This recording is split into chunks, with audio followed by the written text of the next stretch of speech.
15 अगस्त 1947 भारत आज़ाद हो रहा था। सदियों की गुलामी के बाद हिंदुस्तान को आज़ादी मिल रही थी, लेकिन उसी आज़ादी के साथ देश का विभाजन भी हो रहा था।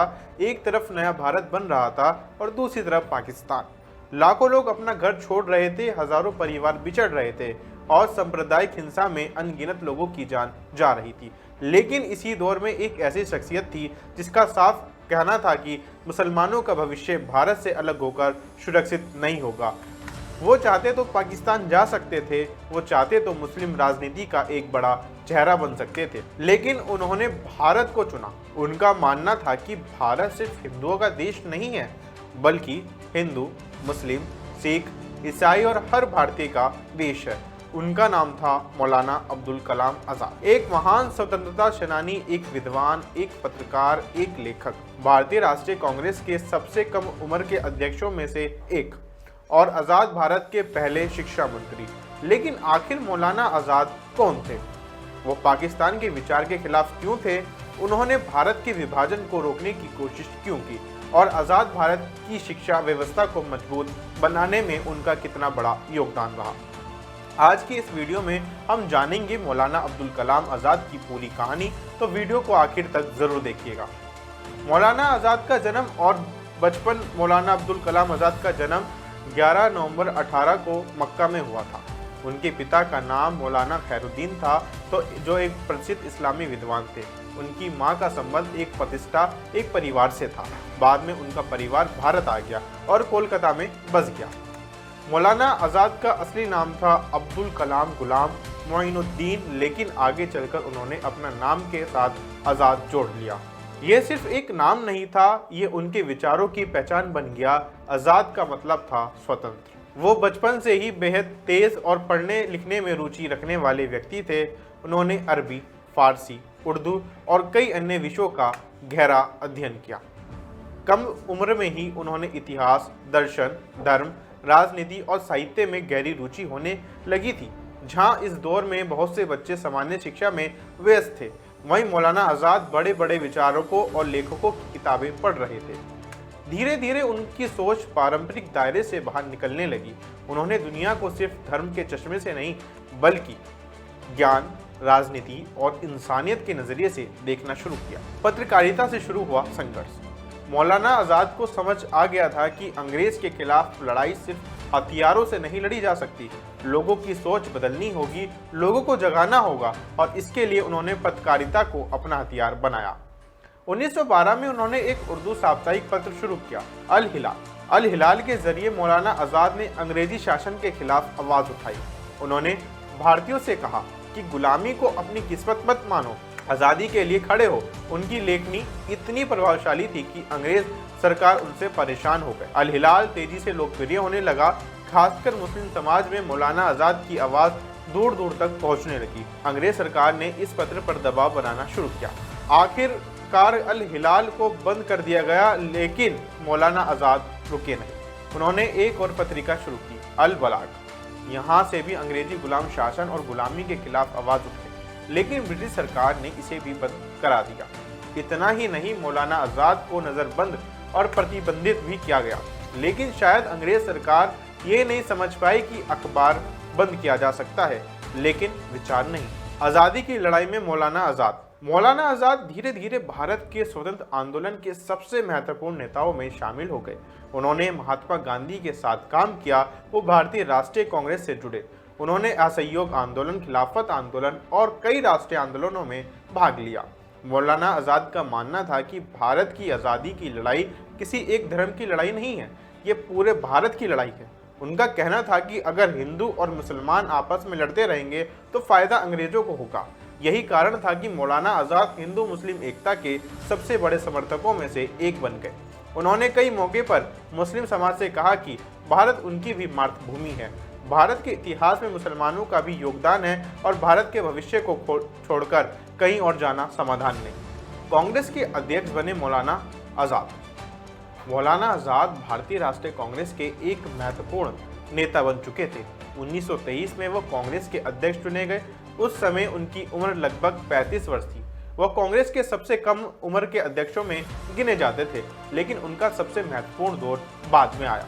1940 में मौलाना आजाद एक बार फिर कांग्रेस के अध्यक्ष बने और ये वही समय था जब भारत का भविष्य तय हो रहा था। दूसरा विश्व युद्ध चल रहा था, ब्रिटिश साम्राज्य कमजोर हो रहा था, भारत में आजादी की मांग तेज हो चुकी थी, लेकिन इसी दौरान मुस्लिम लीग ने अलग पाकिस्तान की मांग को भी तेज कर दिया।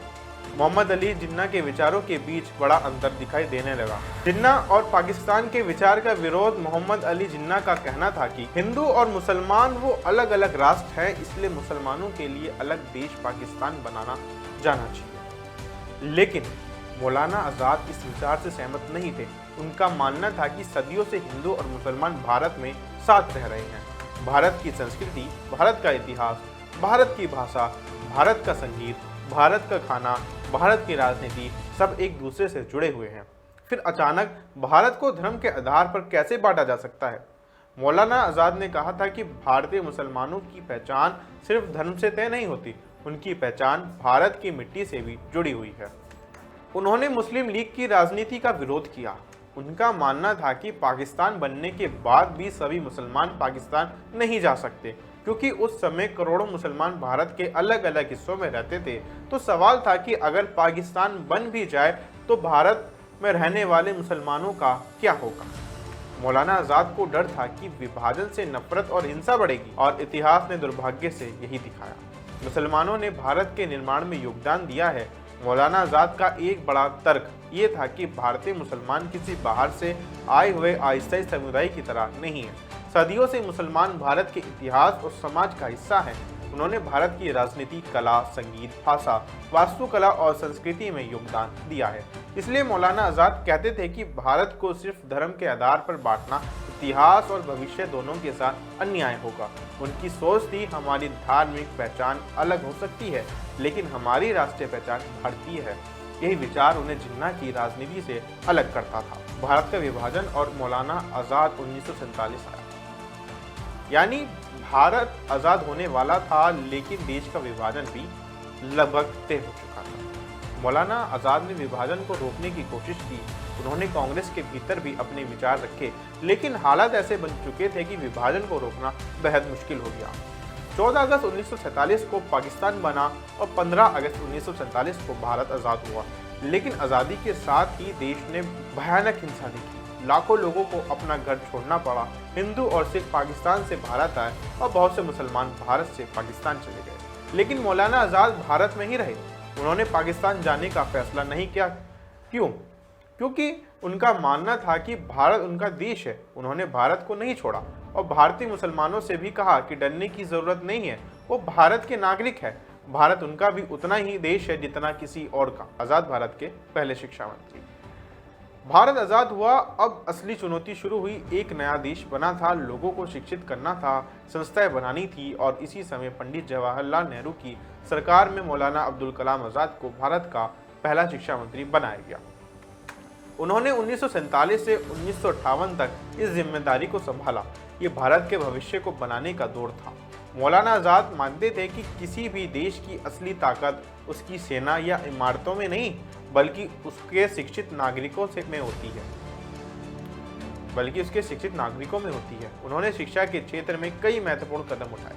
उनकी सोच थी कि भारत को सिर्फ प्राथमिक शिक्षा ही नहीं, बल्कि विज्ञान, तकनीक, उच्च शिक्षा और शोध के क्षेत्र में भी मजबूत बनना होगा। आईआईटी और आधुनिक शिक्षा व्यवस्था में योगदान। मौलाना आज़ाद के कार्यक्रम में आधुनिक तकनीक शिक्षा को मजबूत करने की दिशा में महत्वपूर्ण कदम उठाए गए। आईआईटी तकनीक जैसी संस्थानों और विकास को उन्होंने मजबूत समर्थन दिया। उनका मानना था कि अगर भारत को भविष्य में दुनिया के बड़े देशों के साथ खड़ा होना है तो भारत को इंजीनियर, वैज्ञानिक, शोधकर्ता और तकनीकी विशेषज्ञ तैयार करने होंगे।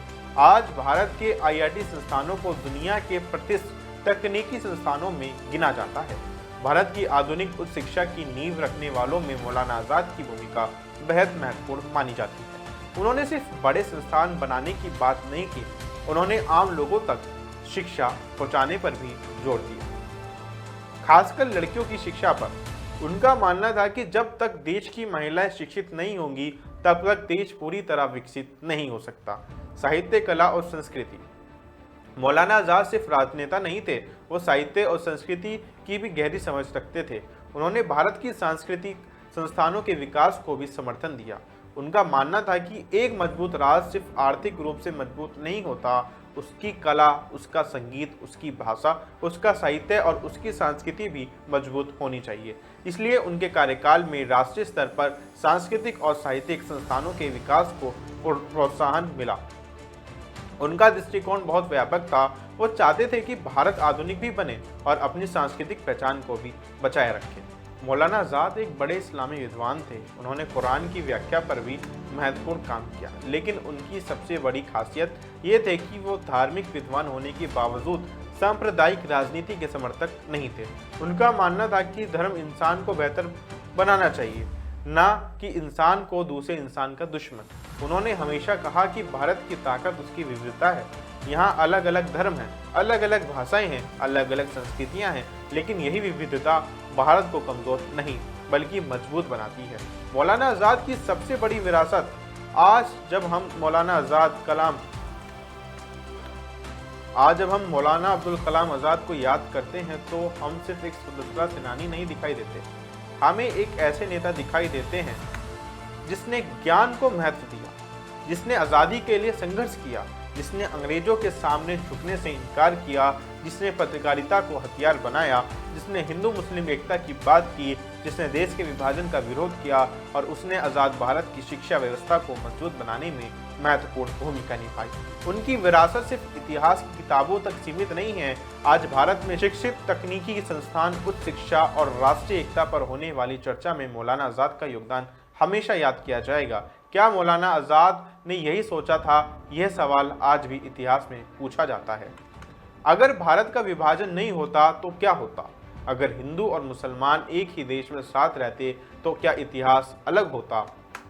इन सवालों का जवाब शायद कभी पूरी तरह नहीं मिल सकता, लेकिन एक बात साफ है, मौलाना आज़ाद का सपना था एक ऐसा भारत जहां किसी व्यक्ति की पहचान उसके धर्म से पहले उसकी नागरिकता और इंसानियत से हो। वो चाहते थे कि हिंदू भारत से प्यार करे, मुसलमान भारत से प्यार करे, सिख भारत से प्यार करे, ईसाई भारत से प्यार करे, क्योंकि भारत किसी एक समुदाय की जागीर नहीं है।